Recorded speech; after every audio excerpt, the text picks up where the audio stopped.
అందరికీ సమాధానం కలుగును కాక.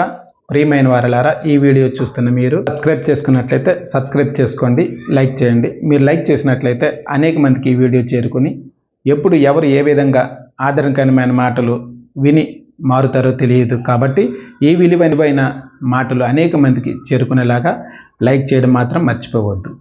ప్రియమైన దేవుని సేవకులారా, మీకు ఉన్న తక్కువ విశ్వాసాలతో మరి ఎలాగ సరైన వాయిద్య పరికరములు లేక, సరైన సౌండ్ సిస్టమ్ లేక, సరైన మందిరాలు ఆరాధించడానికి లేక దిగులు చెందుతున్నారా?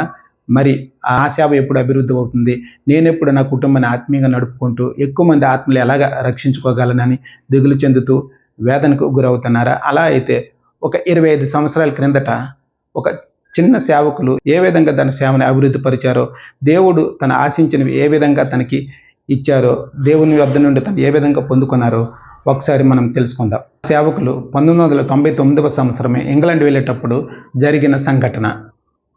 అప్పటికే మనం మొబైల్ ఫోన్లు వాడడం కొత్త, కానీ ఇంగ్లాండ్లో చాలామంది అప్పటికే వాడుతున్నారు. అతనికి తెలిసిన చాలా మంది పెద్ద పెద్ద దైవజనుల దగ్గర ఒక పెద్ద ఫోన్ ఉండడం గమనించారు. నమ్మండి, అది ఎంత పెద్దదంటే అచ్చం కంప్యూటర్ అంత ఉంటుంది. వాళ్ళు ఇలా తెరుస్తున్నారు, ఇలా మూస్తున్నారు, వాళ్ళకి కావలసిన సమాచారం అంతా టైప్ చేసుకొని భద్రపరుచుకుంటున్నారు. అది చూసిన అతనికి చాలా ఆశ్చర్యానికి గురయ్యారు. అది బహు ఖరీదైనది, ఎంతో విలువైనది, దాన్ని ముట్టుకోవాలంటేనే భయం వేస్తుంది. ఇలాంటి ఫోను నా సేవలో వాడే రోజు ఎప్పుడు వస్తుందని ఆలోచించుకుంటూ దాన్ని అప్పుడప్పుడు వారు ఉపయోగిస్తున్నప్పుడల్లా దాని వంక చూస్తూ ఉండేవారు. ఇది ఇంగ్లాండ్ కాబట్టి, వారు పెద్ద పెద్ద దైవజనులు కాబట్టి ఇలాంటి ఫోన్ వాడుతున్నారు. నేను ఇండియా నుంచి వచ్చిన ఒక చిన్న సేవకుడిని, ఇలాంటి వాడాలనుకోవడమే పొరపాటు అనుకుంటూ వారు ఉపయోగిస్తున్న ప్రతిసారి ఆ ఫోన్ని చూస్తూ గమనించేవారు. కొంతకాలం అయిన తర్వాత ఇండియాకి తిరిగి వచ్చేసారు. మరి తనకు ఉన్న మొబైల్ రిపేర్ వచ్చేటప్పుడు మొబైల్ షాప్కి తీసుకువెళ్ళి ఫోన్ రిపేర్ చేసిన అతనికి ఇస్తూ ఆ షాప్ అంతా గమనిస్తున్నారు. ఆ షాపులో ఒక ఫోన్ చూసి ఆశ్చర్యపోయారు. నేను ఇంగ్లాండ్లో ఏ ఫోన్ అయితే చూశానో అచ్చం అలాంటి ఫోనే ఈ షాపులో ఉందేంటి, ఎక్కడ ఉండడం ఆశ్చర్యానికి గురివేసింది. ఆ ఫోన్ని చూస్తూ, ఆ రిపేర్ చేస్తున్న అతన్ని గమనిస్తూ తీక్షణంగా ఆ ఫోన్ని చూస్తూ ఆ షాప్ అతను ఆ ఫోన్ని చూడడానికి గమనించి, ఏమండి మీకు ఆ ఫోన్ కావాలా అని అడిగేసరికి ఆ దైవజనులు, భలేవాడవయ్యా, ఈ నా చిన్న ఫోన్ నాకు సరిపోతుంది, ఈ ఫోన్ చాలా ఖరీదైనది, ఇది నాకు వద్దులే అనేసరికి ఆ ఫోన్ ఒక అతనికి లాటరీలో తగిలిందంట. అతనికి ఆ ఫోన్ ఎలాగో ఉపయోగించాలో తెలియక ఆ షాపులో పెట్టి దీన్ని ఎంతో కొంతకి అమ్మివయ్యా అనేసి అతనికి అప్పచెప్పాడు.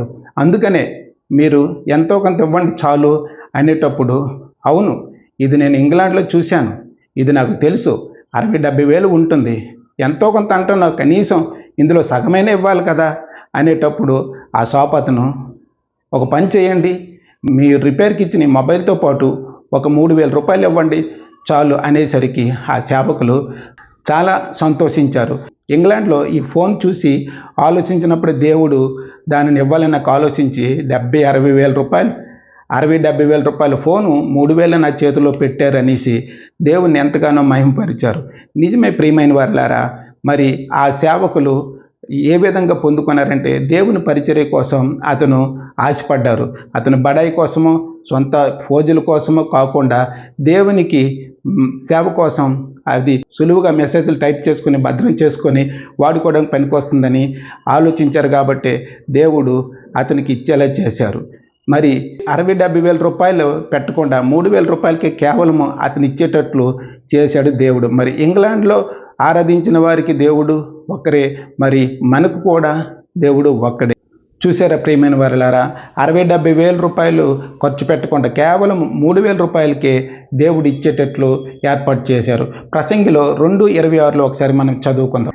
అయితే దైవ దృష్టికి ఇష్టడుగు వానికి ఇచ్చుటకై ప్రయాసపడి పోగు చేయు పనిని ఆయన పాపాత్మునికి నిర్ణయించును. చదివిన వాక్యం గమనించినట్లయితే, మరి దేవునికి ఎవరైతే ఇష్టంగా ఉంటారో, దేవుని సేవ ఎవరైతే మరి నమ్మకంగా కొనసాగిస్తారో వారి పని ఎవరికట అప్పచెప్పుతారు? మరి ఆ కావలసినవన్నీ దేవుని తెలియని ప్రజలకు ప్రయాసను అప్పజెప్పి ఆ వస్తువు రూపంలో మనకి ఇచ్చేటట్లు ఏర్పాటు చేస్తాడు. ఎంత నమ్మదగిన దేవుడు అండి. ఇంతకు ఆ సేవకులు ఎవరు అనుకుంటున్నారా? మరి 25 సంవత్సరాల క్రిందట ఒక 25 మంది విశ్వాసులతో మరి నమ్మకంగా పరిచర్య కొనసాగించిన అతనికి లక్షలాది మందిని ఇప్పుడు ఒక పెద్ద సేవని అప్పజెప్పిన దేవాది దేవుడికి ఎంతో మహిమ ఘనత ప్రభావం చెల్లునుగాక. మరి ఆ సేవకులు ఎవరో కాదండి, కల్వర్ టెంపుల్ మియాపూర్లో సేవ చేస్తున్న దైవజనులు మరి ఎంతగా అభివృద్ధి పడ్డారు. మరి మీరు కూడా మరి నమ్మకంగా దేవుడి పరిచర్యలో కొనసాగండి. ఇచ్చిన ఆ బాధ్యతతో మరి ప్రయాసపడుతూ దేవుని దగ్గర నమ్మకంగా దేవుడు హెచ్చించేంత వరకు ఆయన సన్నిధిలో కనిపెట్టుకుంటూ మరి అతను ఆరాధించిన దేవుడు, మనమందరం ఆరాధించిన దేవుడు ఒక్కరే కాబట్టి ఇక్కడ మన ప్రయాస తప్పకుండా గుర్తిస్తాడు.